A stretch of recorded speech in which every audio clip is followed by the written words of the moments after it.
David Hume, An Inquiry Concerning the Principles of Morals.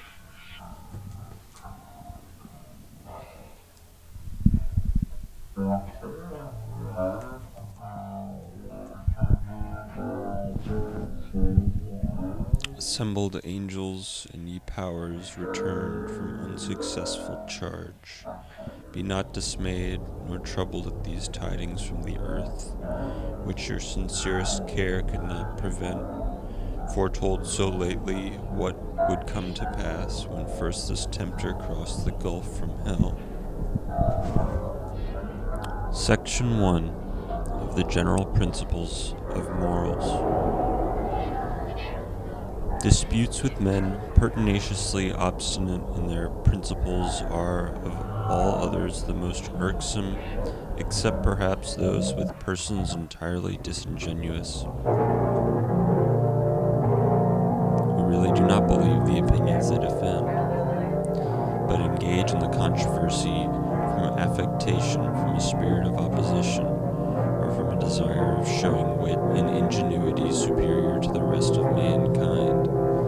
The same blind adherence to their own arguments is to be expected in both, the same contempt of their antagonists, and the same passionate vehemence in enforcing sophistry and falsehood. And as reasoning is not the source whence either disputant derives his tenets, it is in vain to expect that any logic which speaks not to the affections will ever engage him to embrace sounder principles.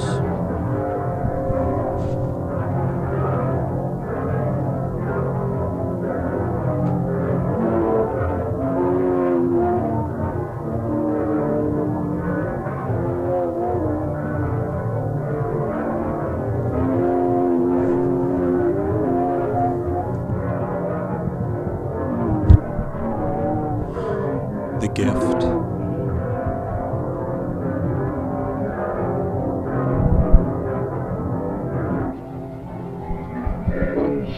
The Gift, Creativity and the Artist in the Modern World, by Lewis Hyde.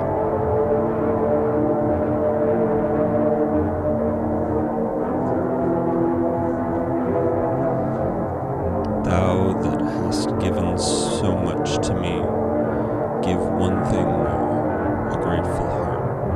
See how thy beggar works in thee by art.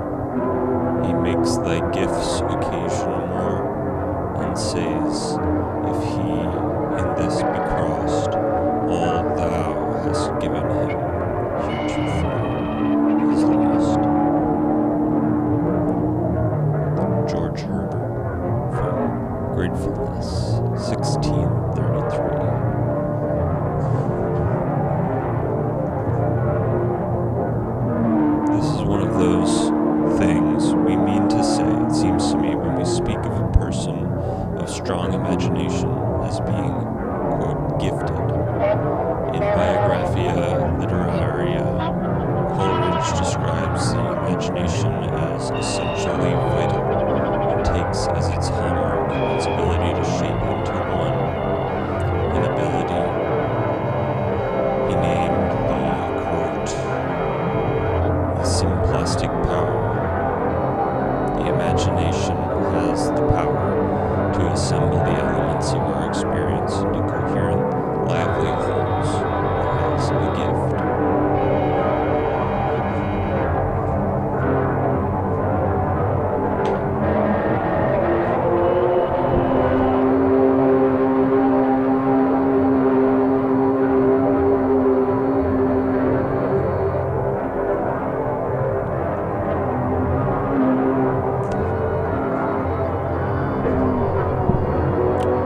Giorgio Vasari.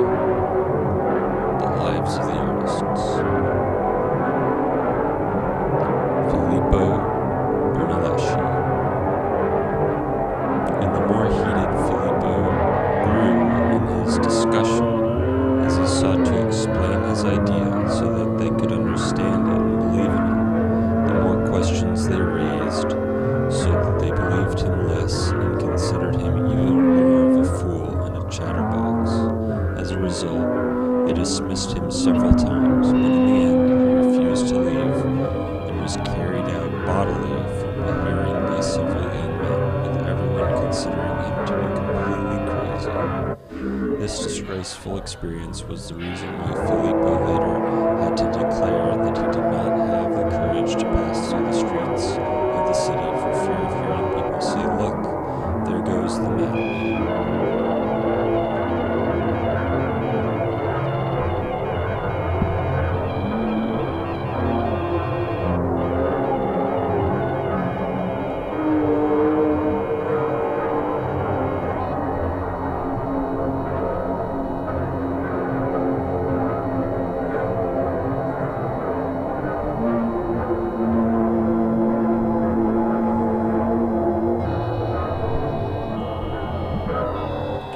Lectures on Fascism by Palmiro Togliatti.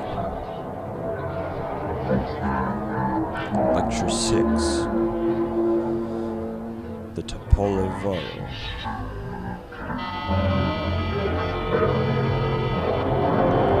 We have made an examination in which we have understood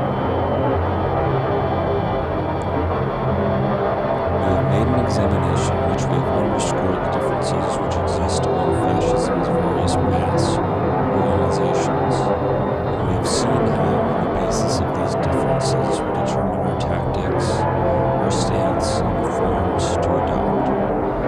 And our work in these organizations are to be carried out from the inside and the outside. First, we look at the political organization, the party, which has a tendency to be mass organization. Then we spoke of the military and propaganda organizations, characteristic of which are the young fascists, and we dwelt on the trade union organizations, coercive mass organizations whose mass character is, therefore, not broader than that of the foregoing ones.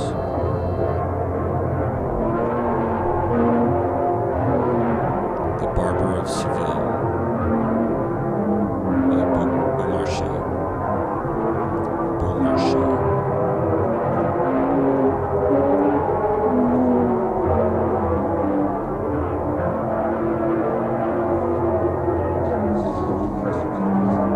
Act 1. Count Almaviva. Alone, wearing a wide brown cloak, his hat brim turned down, he takes out his watch as he walks up and down.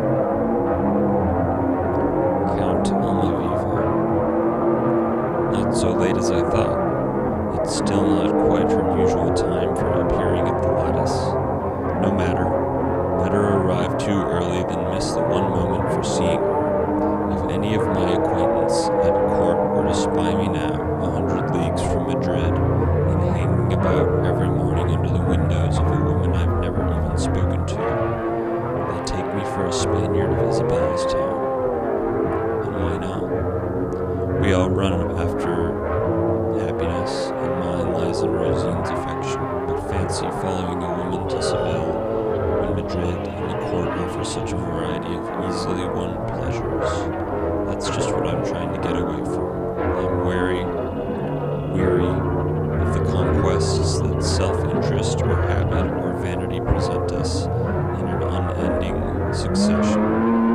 How delightful it would be to be loved for oneself alone. If only I could feel certain that in this disguise. Oh, the devil take the fellow. What does he want coming just now? The Count withdraws as Figaro enters, a guitar slaying over his shoulder. He is humming cheerfully, pencil and paper in hand.